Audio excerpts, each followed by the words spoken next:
제가 이번에 지금 포도나무 비유에 대해서 설교를 여러 주 하고 있습니다. 그러면서 여러 자료를 좀 봤는데요.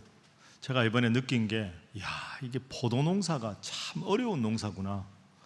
포도농사가 참 어려운 농사구나 하는 걸 배웠습니다. 여러분, 포도나무에서 포도 열매를 아주 주렁주렁 좋은 포도를 맺으려면 최소한 7년 정도는 기다려야 포도나무에서 열매를 맺을 수가 있다고 합니다. 그리고 그 7년간 그냥 기다리는 게 아니고요, 부지런히 농부가 항상 계절에 맞추어서 열심히 일을 해야 풍성한 열매를 얻을 수 있습니다. 우리나라로 말하면 예를 들어서 봄이 되면 그 얼어붙은 땅을 다 이렇게 파 뒤집어서 거름을 주어야 하고, 무더운 여름에는 병충해가 달라들지 않도록 병충해를 막는 작업을 해야 되고, 또 짐승이 포도나무 들어와서 포도나무 가지하고 다 먹어버리면 안 되니까 짐승이 들어오지 않도록 울타리를 쳐서 잘 막아주어야 합니다. 이런 여러 가지 작업을 하는데 농부가 해야 될 제일 중요한 일은 열매를 맺을 만한 그 포도나무 가지에다가 물과 양분이 충분하게 공급될 수 있도록 해주는 일입니다. 그러니까 농부는 가뭄에는 포도나무에 물을 공급해 주기 위해서 쉴 새 없이 물을 날라야 합니다. 거듭 말씀드리지만 농부의 그 많은 수고 중에서 포도나무 열매를 맺기 위한 제일 중요한 일은 가지치기입니다. 왜 그러냐?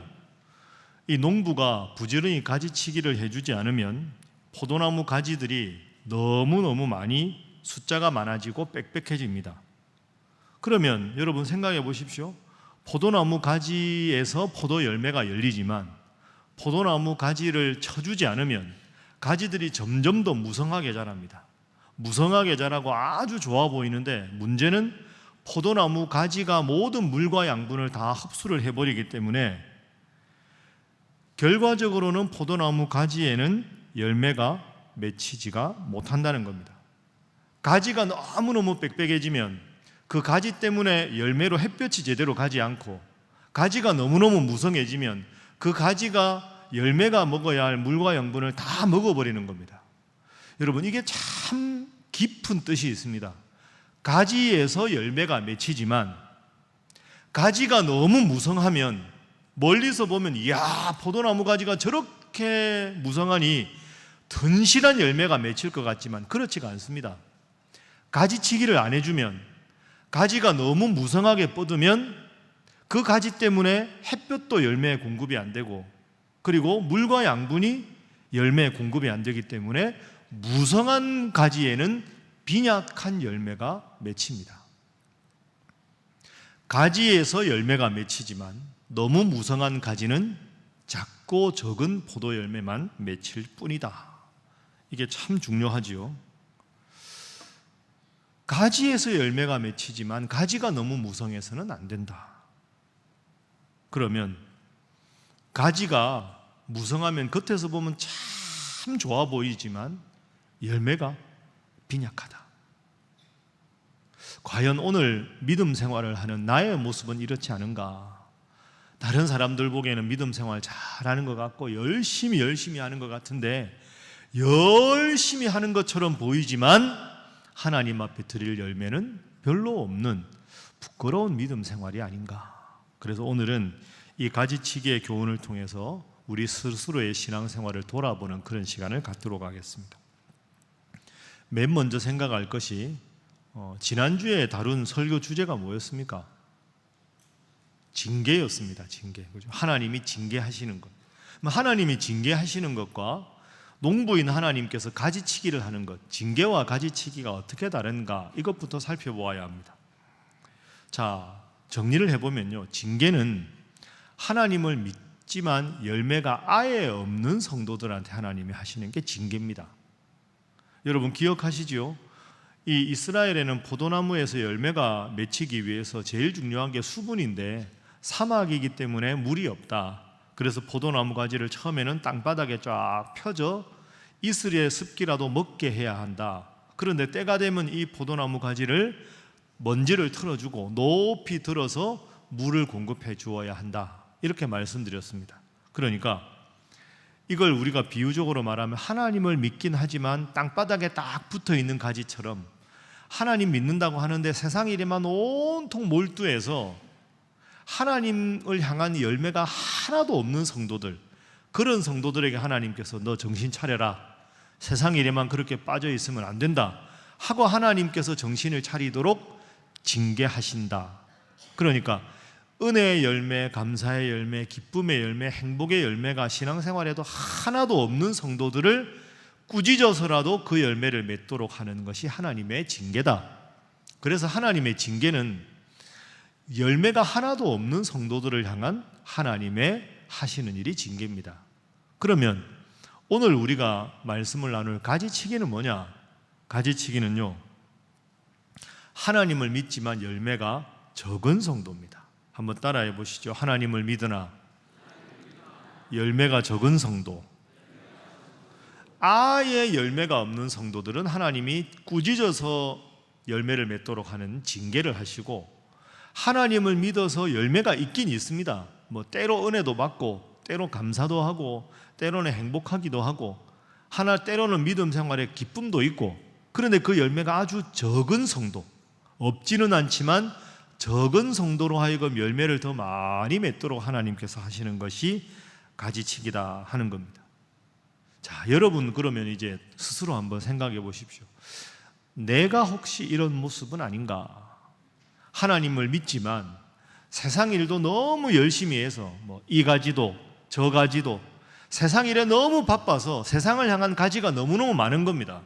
그러니까 하나님을 믿기는 하지만 가지가 너무 무성해서 그 가지에 하는 일이 너무 많아서 열매를 맺어야 하는데 막상 맺어야 하는 열매는 크기가 작고 열매도 적고, 그런 모습이 오늘 내 모습은 아닌가 하는 겁니다. 내가 하나님 믿는데 내 인생에는 별로 기쁨이 없다, 하나님 믿는데 감사가 별로 없다, 이렇게 여기신다면 여러분이 가지치기의 대상입니다. 그런데 목사님, 저는 하나님 믿는 게 제일 좋고요, 하나님 주시는 기쁨도 있고 은혜도 있고 감사도 있고 행복하고 너무 열매가 많아서 오늘 설교는 저하고 관계가 없습니다. 여러분, 그게 아닙니다. 언제 여러분의 열매가 적어질지 아무도 모르는 일입니다. 지금은 은혜가 넘치는 것 같지만 어느 순간 세상 일에 몰두하다 보면 나도 모르게 열매가 적어질 수 있습니다. 그러니 영적인 가지치기는 우리 모두에게 해당되는 겁니다. 그리고 가지치기는 평생 해야 합니다. 올해 한 번 해줬다고 안 해도 되는 게 아니고요, 평생 하나님 앞에 내가 우선순위가 하나님께 있는가, 하나님 말씀 중심으로 살아가는가, 내가 얼마나 하나님을 믿는 기쁨이 넘쳐나는가, 늘 평생 동안 수시로 점검해야 되는 것이 가지치기입니다. 그래서 오늘 이 시간에 과연 나는 지금 어떤가 한번 돌아보는 시간을 깊이 한번 가져보고 싶습니다. 자, 우선 우리 옆에 분들과 인사 한번 할까요? 평생 가지치기를 해야 합니다 하겠습니다. 자, 덕담 한번 하겠습니다. 열매 많이 맺으시기 바랍니다. 그래서 오늘 설교 핵심을 딱 한마디로 말하면 가지치기가 뭐냐? 가지치기는 열매가 적은 가지가 더 풍성한 열매를 맺도록 농부이신 하나님께서 하시는 것이 가지치기다, 이렇게 생각하십시오. 오늘 본문 15장 2절 후반부 한번 화면 보십시오. 자, 우리 화면 보면서 한번 읽어볼까요? 시작. 무릇 열매를 맺는 가지는 더 열매를 맺게 하려 하여 그것을 깨끗하게 하시느니라. 아멘. 자, 화면 보십시오. 열매를 맺는 가지, 그런데 열매가 작은 열매, 양도 적은 열매, 그 열매를 맺는 가지는 더 풍성한 열매를 맺게 하기 위해서 그것을 어떻게 하신다? 깨끗하게 하신다. 저 깨끗하게 하신다라는 단어가 영어로 prun입니다. 깨끗하게 한다는 말이 가지치게 한다는 말입니다. 그러니까 2절을 이렇게 풀 수 있겠죠. 적은 열매를 맺는 가지가 더 많은 열매를 맺는 가지로 바뀔 수 있도록 농부이신 하나님께서는 가지치기를 하신다. 그럼 오늘 이걸 우리에게 적용해 보면 내가 하나님을 믿는 믿음 안에서 행복하고 기쁘고 은혜도 받고 즐거워야 되는데 그 은혜와 행복이 적으면 그 적은 은혜를 더 적은 감사를, 적은 기쁨을 더 풍성하게 맺게 하기 위해서 우리가 해야 할 일은 가지치기다 하는 겁니다. 그러면 저하고 여러분이 하나님의 은혜를 체험하려면 어떤 가지를 쳐내야 될까? 이게 이제 오늘 우리의 관건이 되겠지요. 여러분, 포도나무 농사를 짓는 농부가 그 수많은 가지들 중에서 가지치기를 할 거 아닙니까? 아무 가지나 가지치기 할 수 없잖아요. 어떤 가지를 쳐낼까? 그 원리가 있습니다. 농부가 포도나무 가지를 쳐낼 때 제일 중요한 건 작년에 난 포도나무 가지와 줄기를 자르는 일입니다. 왜? 올해 새로 난 가지에서 포도 열매가 맺혀야 되는데 작년부터 있던 가지가 아주 튼실하고 튼튼해 보이죠. 그런데 그 가지에서는 열매를 맺지 않습니다.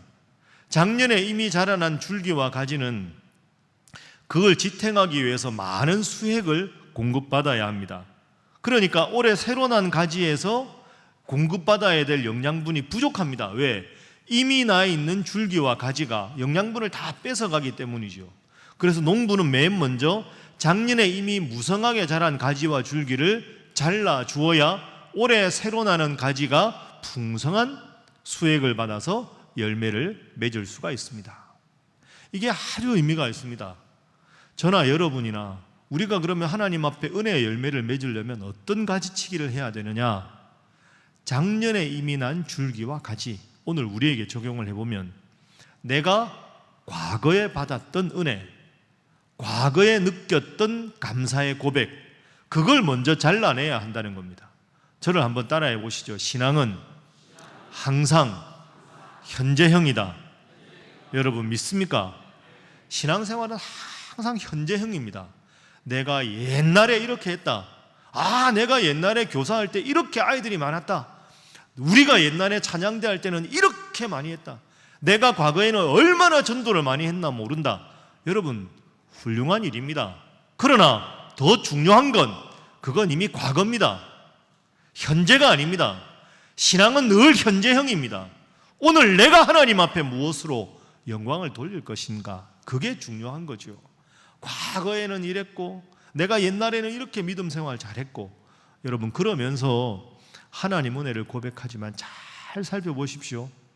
늘 옛날에는 내가 이렇게 열심히 했다는 분들은 죄송합니다. 겉으로는 하나님의 은혜를 이야기하지만 속마음에 이런 게 있습니다. 나는 이 정도 되는 사람이다. 내가 이 정도 믿음 생활 잘했다. 하나님의 은혜를 말하면서 은근히 자신의 의를 드러내고자 하는 마음이 많으면 과거 이야기합니다. 여러분 아닙니다. 신앙생활은 오직 현재형입니다. 내가 오늘, 내가 지금 하나님 앞에 얼마나 겸손한가 하는 거지요. 농부가 이미 잘 자라난 줄기와 가지를 먼저 잘라내는 것이 가지치기다. 나의 과거가 아니라 오늘 내가 하나님 앞에 얼마나 은혜의 열매를 맺기 위해서 충분히 물과 양분을 흡수하고 있는가가 내 인생의 가지치기의 제일 중요한 우선순위다. 이거 여러분 꼭 기억하시고 오늘 지금 이 순간 내가 하나님을 사랑하는 마음으로, 내가 이 순간에 하나님을 향한 헌신하는 마음으로 하나님께 영광 돌리는 우리 신일의 모든 성도들이 되시기를 주님 이름으로 축복합니다. 자, 다시 한번 인사하겠습니다. 믿음 생활 지금 잘 하시기 바랍니다. 한 번 더 할까요? 열매가 없으면 아무 소용이 없습니다. 자, 이제 오늘 내 삶에 이 가지치기의 교훈을 한번 적용을 해보겠습니다. 여러분 두 가지를 꼭 기억하십시오. 오늘 내가 어떻게 하면 가지치기를 잘할 수 있을까? 첫 번째로 여러분에게 권해드리는 것은 삶의 우선순위를 명확하게 하십시오. 그리고 단순하게 살아가십시오. 영어로 simple life죠. 단순하게 살아가십시오. 너무 바쁘다, 그거 별로 좋은 거 아닙니다. 우선순위를 분명하게 하십시오. 단순하게 살아가십시오. 여러분 다 바쁘시죠? 다 바쁘다고 합니다. 다들 피곤하다고 하고 휴일 되면 뭐 하고 싶습니까? 잠이나 푹 잤으면 좋겠습니다. 대부분 그렇게 말씀하시죠. 왜 그럴까요? 너무 바쁘니까, 너무 피곤하니까. 그러면 그게 무슨 뜻입니까? 내가 이렇게 살면 안 되는데 하는 마음은 다 있다는 거죠. 그럼 이렇게 살면 안 되니까 바꿔야 되지 않겠습니까? 어떻게 바꾸는 게 제일 중요하냐? 우선순위를 정확하게 하십시오. 1순위, 항상 1순위는 내가 하나님을 위해서 무엇을 할까? 하나님 말씀을 기준으로 살아가는 것. 믿음 생활 잘하는 걸 1순위로 놓고요, 그 다음에 순위를 하나하나 매겨보십시오. 안 해도 되는 일은 후순위로 밀어놓으십시오. 그리고 과감하게 가지치기를 하십시오.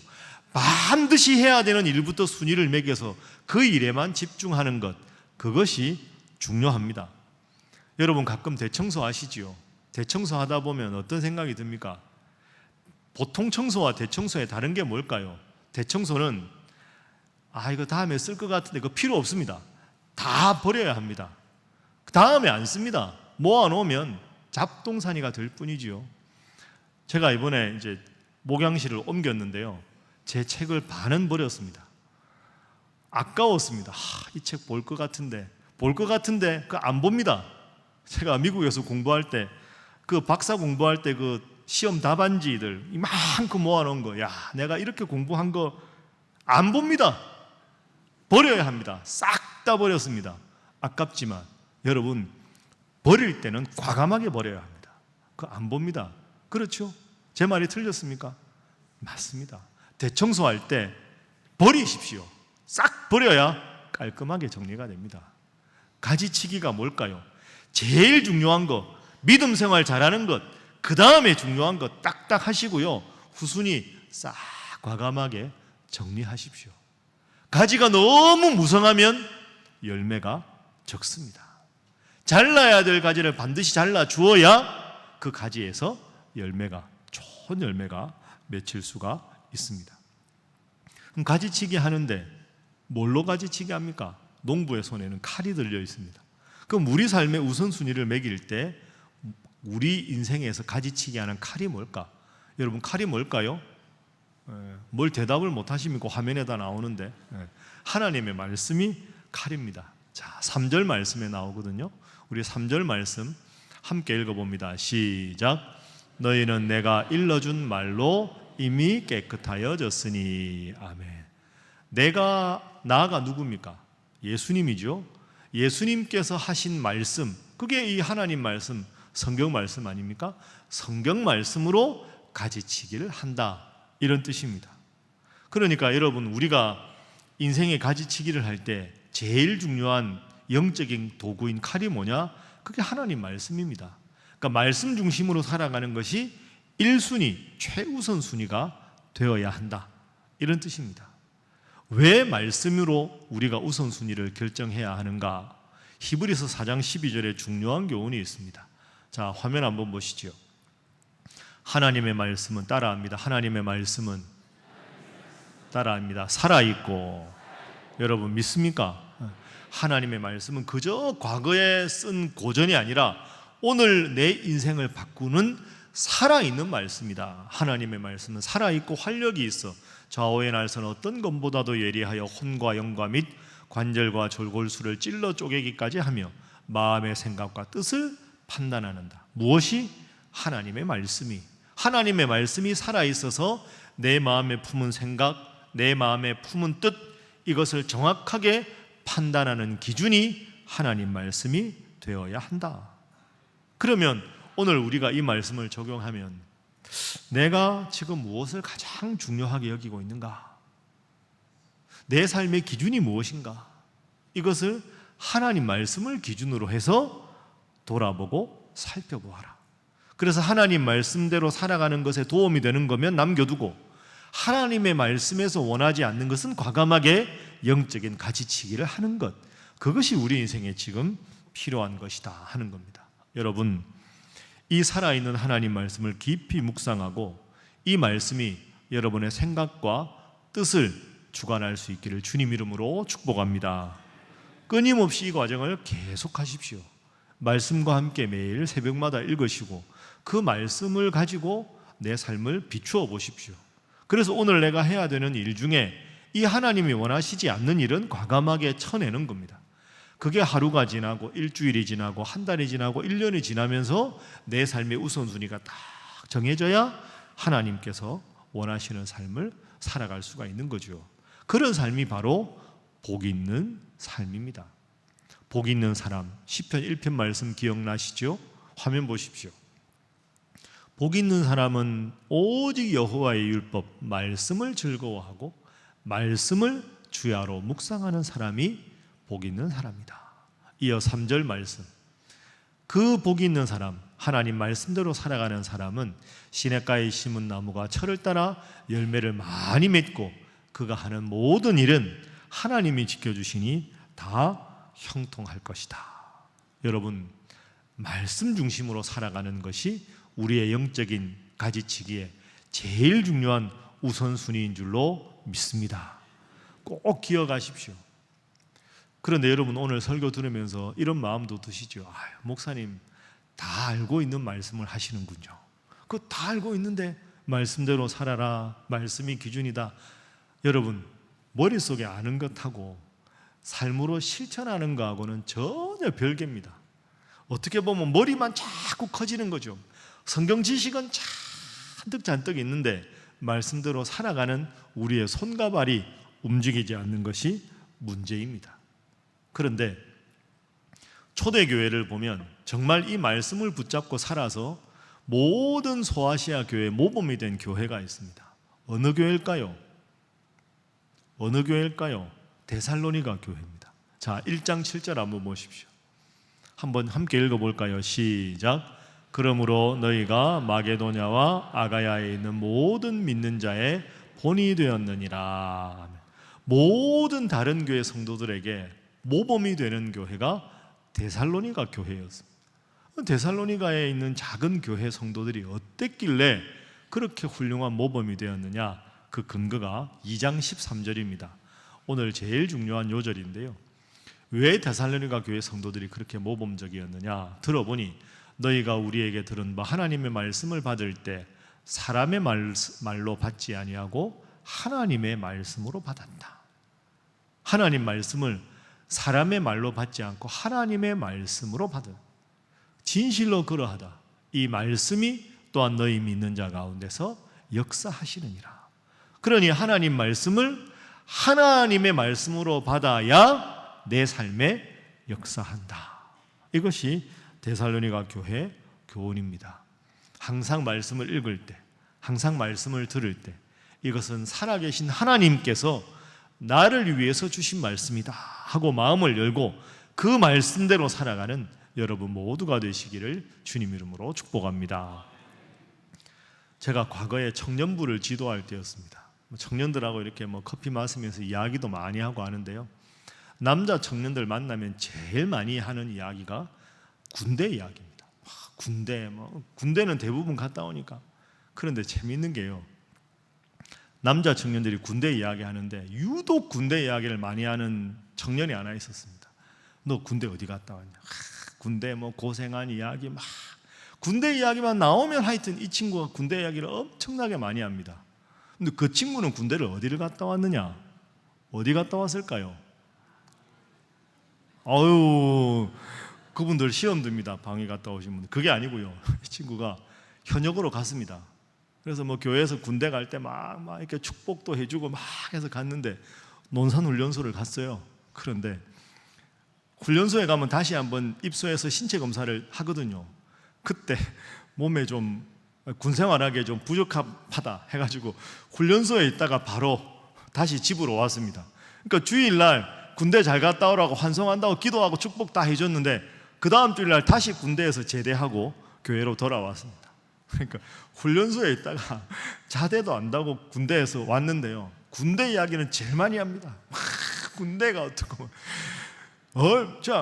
도대체 어디서 근무했냐 그러니까 저한테 살짝 와서 제가 사실은 여러분, 근데 그 친구가 군대 이야기 아무리 해봐야 군대 갔다 온 친구들한테 힘이 없습니다. 왜? 제대로 안 했으니까. 여러분, 그렇죠. 이게 참 의미가 있는 겁니다. 조금 알면서 다 아는 것처럼 그런 사람의 말은 말에 힘이 없습니다. 제대로 안 했기 때문이죠. 앞서 말씀드린 대로 신앙생활은 늘 현재형입니다. 신앙생활 이야기하면 내가 옛날에는 10년 전, 그것도 들어보면 30년 전, 40년 전인데 옛날에는, 그 말은 지금은 할 말이 없다는 뜻입니다. 여러분, 옛날 이야기 너무 많이 하지 마십시오. 오늘 살아있는 하나님의 이 말씀, 이 하나님의 말씀을 읽고 이 말씀이 오늘 나를 어떻게 변화시켰는가, 그것이 제일 중요합니다.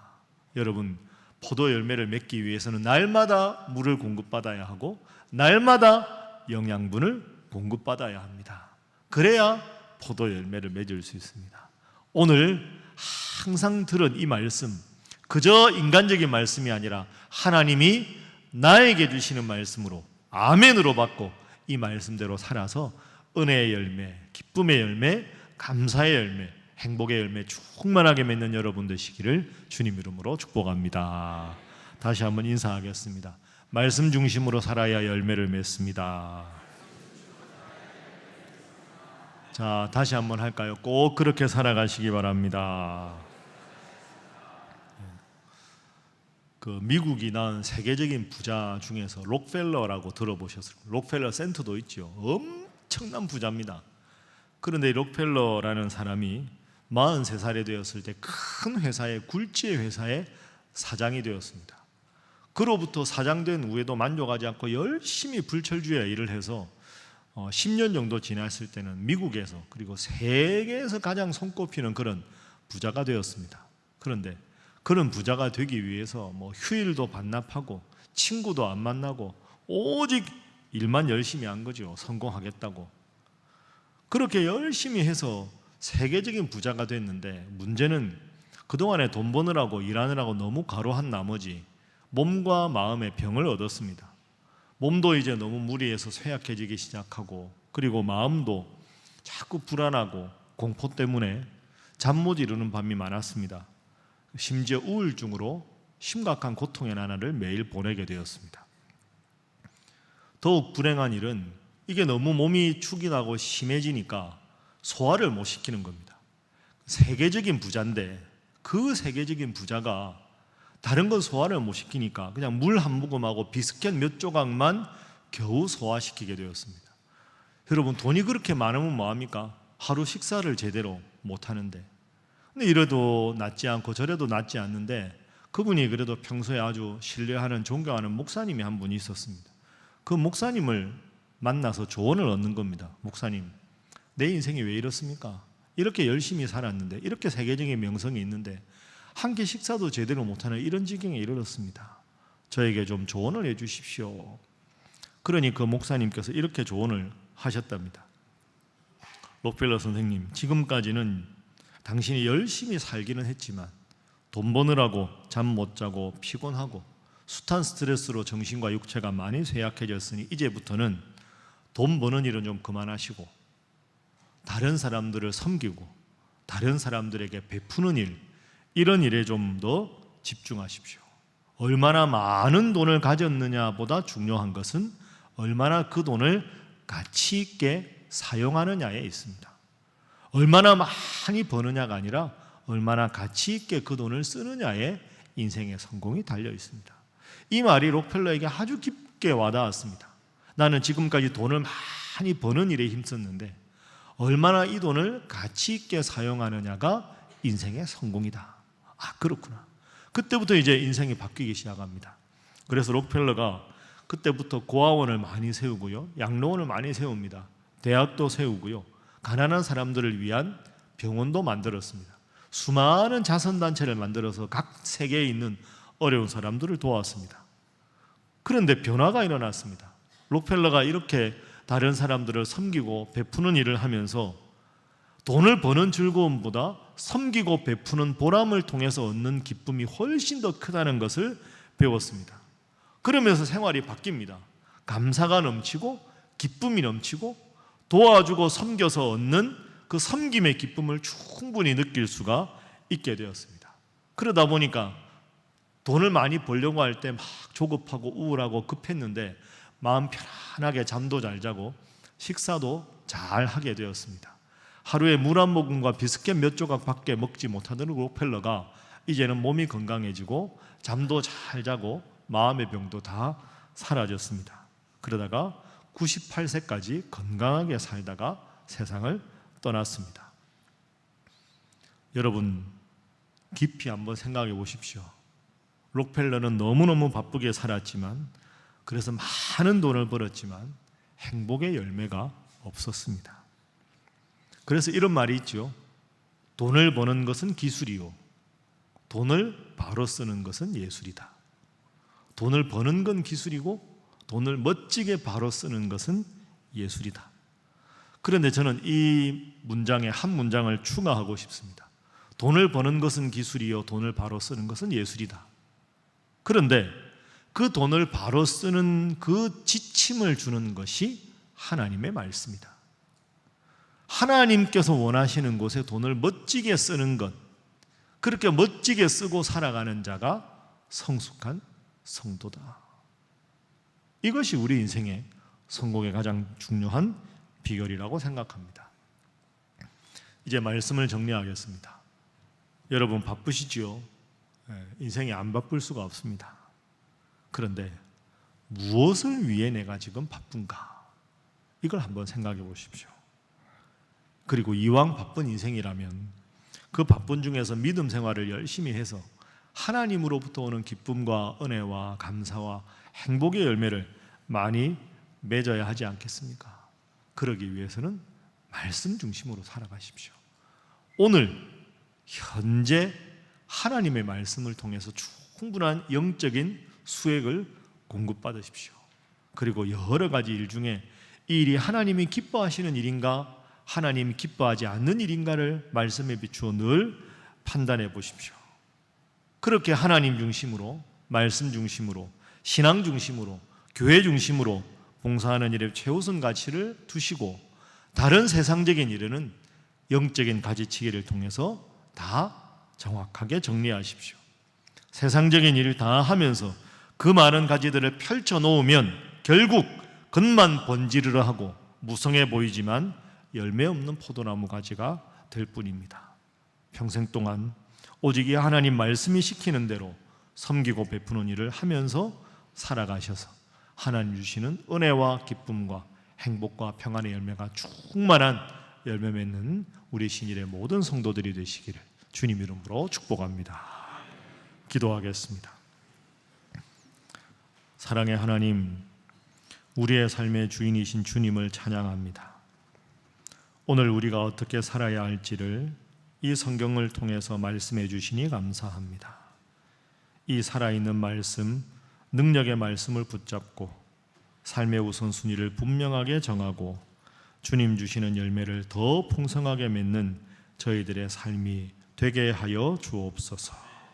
감사하며 예수님의 이름으로 기도하옵나이다. 아멘.